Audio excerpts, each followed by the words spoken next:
SMT Nation, we are back. Nation, in today's video, we take a look at this graphic. It's telling us quite a bit, and actually, I want to kind of look at it from two sides. I want to look at it from the usage side, which is like us, the consumer, right, and us using mobile networks. And then I also want to look at it from the network operator, the builder, T-Mobile, AT&T, and Verizon, kind of how they're approaching this and how they're viewing this usage, and why they continue to complain about a lack of return of their invested capital. So I want to start first here with the usage. The data here is from 2016 to the most recent Q2 2024 quarter. All right, because it says here this was an Ericsson report that was published September of 24. All right, so you'll see that the data usage, those red bars, has continued to increase quarter over quarter. That is absolutely consistent quarter to quarter, year over year. We see an increase in usage on mobile network operators, no doubt, right? Now, this is just total usage of data. So that's an important thing, because this gray line represents the growth of data usage on a quarterly basis. And what you'll kind of notice is that since Q1 of, I guess we'll call it, like, what would that be, like the pandemic era, I suppose? Or you guys can kind of pinch to zoom. You'll see that the growth rate has been slower. And by growth rate meaning slower, the rate of increase isn't what it used to be. The rate of increase is kind of slowing down a bit. So the total usage continues to increase, but the rate of change is starting to slow. All right, so that's an important thing. It's very similar to kind of what we see with like the human population growth curve. The amount of people, you know, on Earth increases annually, but it's just not increasing like it once was, kind of post World War II type of era, right? So that's basically what we're seeing, right? Total usage increasing, the rate of increase basically slowing down. So with that point established here, it brings us to the money, right? AT&T has been spending over $20 billion on their CapEx basically every year for like the last 3 or 4 years. They have spent enormous amounts of money on their network. What we don't get from AT&T is a breakdown of how much of that is going to fiber and how much of that actually goes to the mobile network. But from what we could tell, more of that money is going towards fiber as a percentage more than ever, right? So how much of the $22 billion is going to fiber? Probably 60% of it. And then moving forward, that number might go to 75%, right? Once they kind of get all their Ericsson and Nokia conversions done. Verizon, they typically have been spending between 17 and 18 billion annually. They went ahead and spent an additional 10 billion dedicated to building out their C-band N77. Well, with that now complete, they're back to an $18 billion capex.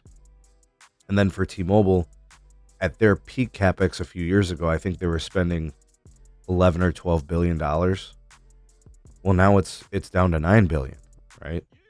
So all the carriers are starting to spend less and less on their mobile networks, and there's a lot to be said about that. You know, you've got this mid-band 5G network mostly reaching the most largely populated areas. It's in the case of T-Mobile, they're basically national. With respect to Verizon, they're moving towards the national side. Right now, they're working in suburban and rural areas. AT&T is kind of in that phase too, right? Most of the cities have a pretty substantial build. They got conversions to do, but they're going to be moving towards rural and suburban as well.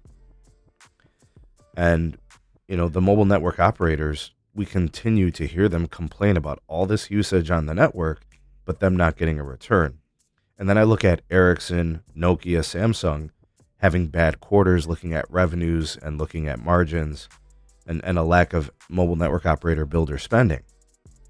So what do we take out of this, right? You have mobile network usage continue to increase. The pace or rate of that increase is slowing. The ARPU for carriers is highest that it's been during the data era, right? And I guess not enough based on what the carriers feel that they've spent. But the mobile network usage should continue to increase, just not as rapidly as it once was. You now have fixed wireless access usage, which is not pictured here or included in this data, right? And if we actually count that, the numbers look damning because then the carriers look stupid complaining about usage, right? Because they're evaluating mobile network usage on a per person basis, which is like 20 to 30 gigs per person. Meanwhile, fixed wireless access users typically use between 500 and 600 gigs per month. So it's always, they kind of nitpick and they try to push a narrative that fits what they want to spin. But the fixed wireless access customer, these carriers might be getting $50 a month from them. Meanwhile, the ARPU on a mobile user could be as high as $60 or $70. But they'll continue to complain about that. So I'm going to throw this back at the mobile network operators and question, why are you trying to sell home internet for half the money, even though they're using 10 or 20 times the data, and then complain about data usage on the network and not include it in these reports, right? Like, why aren't they providing that? But what I'm kind of, my premise and why I made this video was to take a look at AT&T and Verizon and T-Mobile essentially peeling back their spending moving forward as they continue to complain about revenues and margins. They're going to peel back their spend, right? So we're going to see CapEx numbers go down. I'm not sure about OpEx. I mean, there's no way that the OpEx is decreasing, right? Operations continue to increase. So that's probably another metric not included in any of the numbers we talked about today. That is definitely a factor. So what you guys are going to be seeing is you're going to see a tug of war. You're seeing customers who are going to try to get the best deals possible. You're going to see customers trying to get the best rates, spend the least amount of money to get the most amount of stuff. As B would say, more chicken, right? But the telecom operators and builders are trying to do their part in improving their margins, raise revenues, and all the things that investors like, which I think therein lies the problem. They're trying to get extra squeezes out of lemons. They're trying to get the most in return, but they're finding it very challenging to do, right? As economic things play out and we start to see a squeezed consumer, consumers may start spending less with these carriers once they start to see that costs are starting to increase, because we've seen it, right? I can tell you guys right now, I have downgraded so many of my goods and services over the last year simply because the budgeting, right? I've changed my fiber, my home broadband plan from the 1 gig plan. I was spending $85. I moved down to a slower speed and now I'm paying like $55, right? And I've disconnected probably 3 or 4 streaming services. I'm probably going to disconnect one more, and I've downgraded other things, right? Because these services continue to increase in cost, and the earning of each person, if it's not keeping up with the cost of inflation and raising costs of goods, well, people are just going to start making cuts. So I think this is a slippery slope. What the carriers want to do is they want to improve their margins, right? And the way they do that is by upselling and more premium and getting people to take more expensive services and raising prices. Those levers, you have to be very careful. I think what's going to probably happen is you're going to continue to see carriers peeling back on the spending. And I think as long as the networks don't degrade, we have nothing to worry about as the customers. We'll continue to play that tug of war with pricing with the carriers. But to be honest with you guys, I don't think that's going to happen. I don't think carrier networks are all of a sudden going to be bad, but I do think that there's a bit of a plateau, right? We're trying to find that stabilization point between network spend, network performance.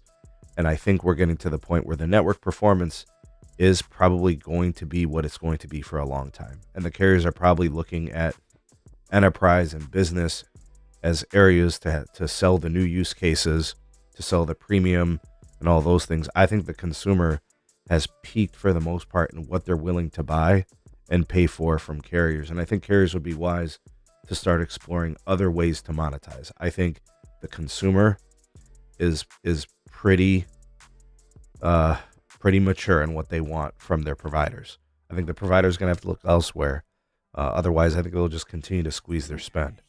What do you guys think? Sound off in the comment section. Let me know what your take is on it. I don't know. I don't know how you guys view it. Are you looking for additional services, more premium services for these providers? Do you want to see them do different things so you can buy from them? Or are you satisfied with what you have and don't really want to spend more than what you have to? Sound off in the comment section below. You are the voice of the people of the SMT Nation. Let your voice be heard.